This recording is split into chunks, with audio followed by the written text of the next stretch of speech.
Hey guys, so recently a company reached out to me who makes GPS and car alarm systems, and they were kind enough to send me down a car alarm system for me to install in my car. Now, this car alarm system has some pretty cool features such as GPS, remote startup and shutdown, passive keyless entry, start stop button, the works. But the coolest feature of all to me is the fact that you can actually control your car with an app on your phone from anywhere in the world. So say somebody steals your car or something, you can literally shut down your car with an app on your phone and track it using GPS. I find that's pretty cool. So let's get on to the unboxing tutorial and installation, but before that, let me show you guys the system in action. Dude, you forgot to cue the intro.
Okay, so here's the box it comes with.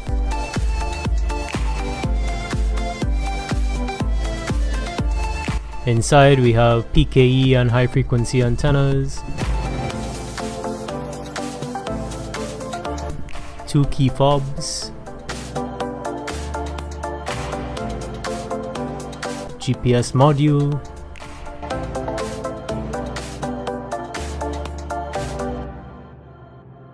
ultrasonic sensor,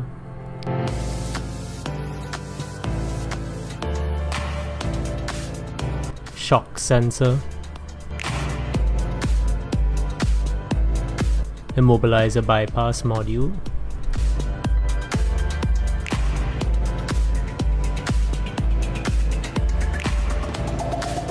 reset button,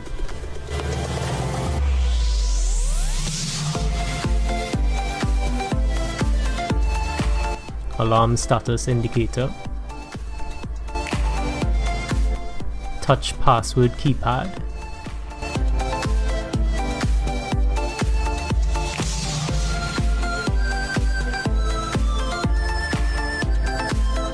ignition wiring harness, 22-pin main wiring harness, start-stop button, the brain of the system or the main unit,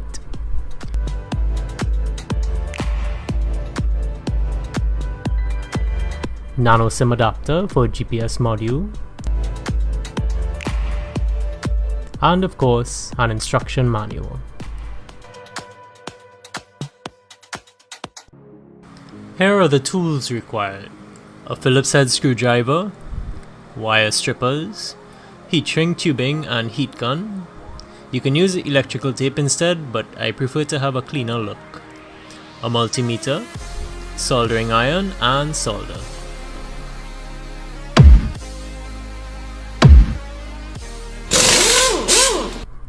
Let's proceed with part 1 of the installation, the ignition wiring harness. Firstly, we will need to find the wires from the car that we need to connect to the corresponding wires from the alarm system. Now, if you're wondering how I got to this position where I see all my ignition wires and so on, you'll need to check out my previous start-stop button install video. These will vary depending on the key position of the ignition lock cylinder. When the key is in the off position, you should only get voltage going to the 12 volt constant wires. In my case, I have two 12 volt constant wires. All other wires should have 0 or negligible voltage.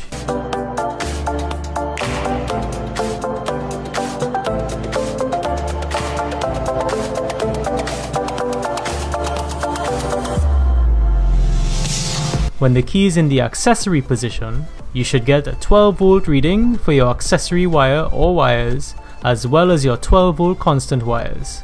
All other wires should have 0 or negligible voltage.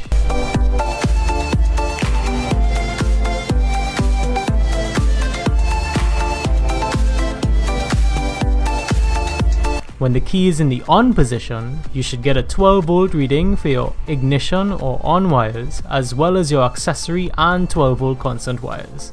All other wires should have a 0 or negligible voltage.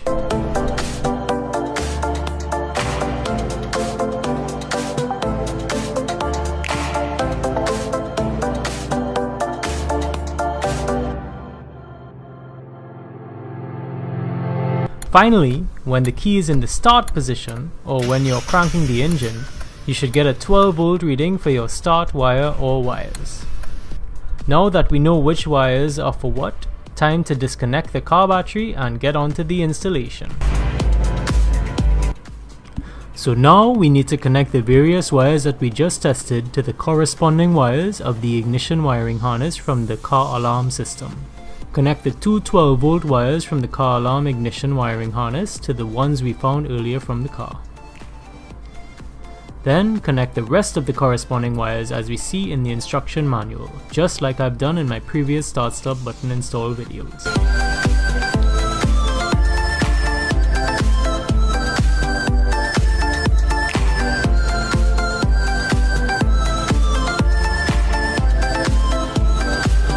If your car key has a chip in it, then you will need to use the included immobilizer bypass module. Connect the yellow and black wire from the 22-pin wiring harness to the black wire of the immobilizer bypass module, or in this case, the grey wire. Then connect the red wire from the immobilizer bypass module to your 12 volt constant.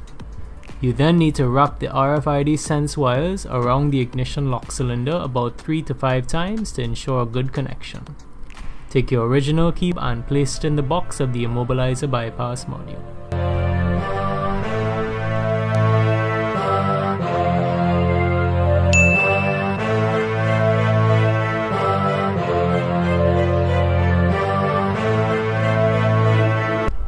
Let's move on to the 22-pin main wiring harness.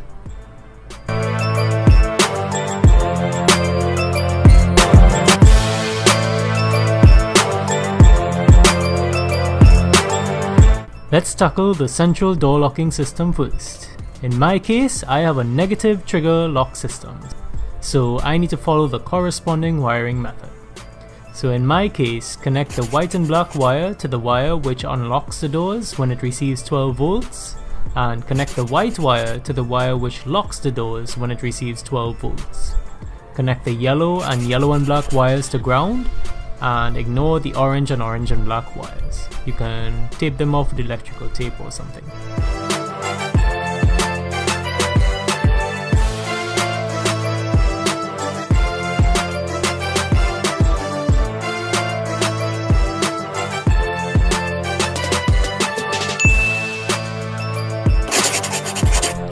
Next, we have the indicator lights. Connect each of the brown wires to each of the indicator light wires, which require 12 volts to turn on the indicator lights.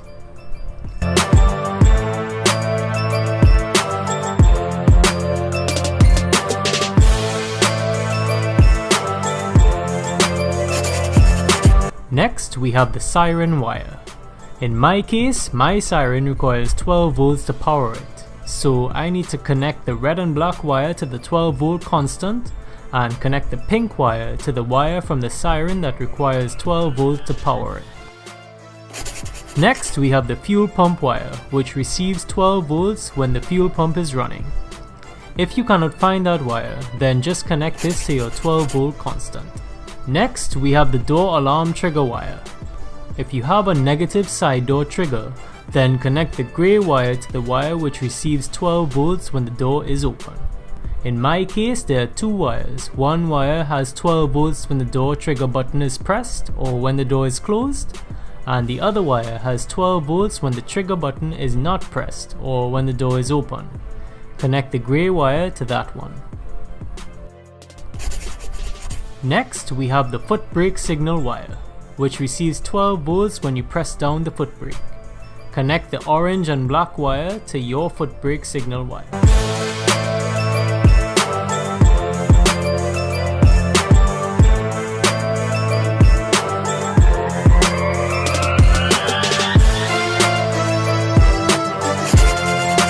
Next, connect the two black wires to ground, and if your car is automatic, then connect the orange wire to ground as well. If it is a manual car, then connect it to your handbrake signal wire. Finally, we have the remote trunk release wires. If your car does not have an electric trunk release, then check out my previous video on how to install an electric trunk release. Connect the purple and black wire to your 12 volt constant, and then connect the purple wire to the input wire of the electric trunk release. Now we have finally completed installing the most complicated part of this system. Time to plug everything in and test to see if everything is working.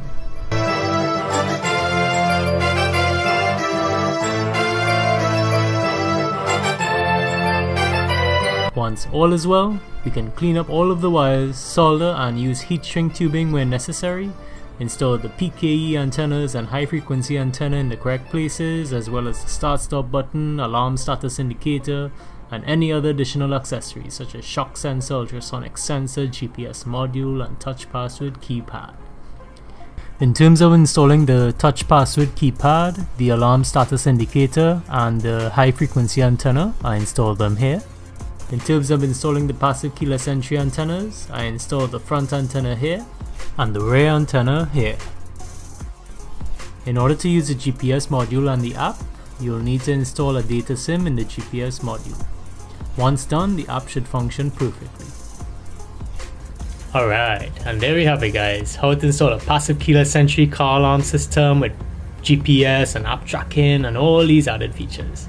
If you have any questions, comments or suggestions, please feel free to leave them in the comment section below and I'll do my best to answer them. If you like the video, give it a like. If you dislike the video, give it a dislike. Anyways, thanks for watching guys, take care and see you all in the next one.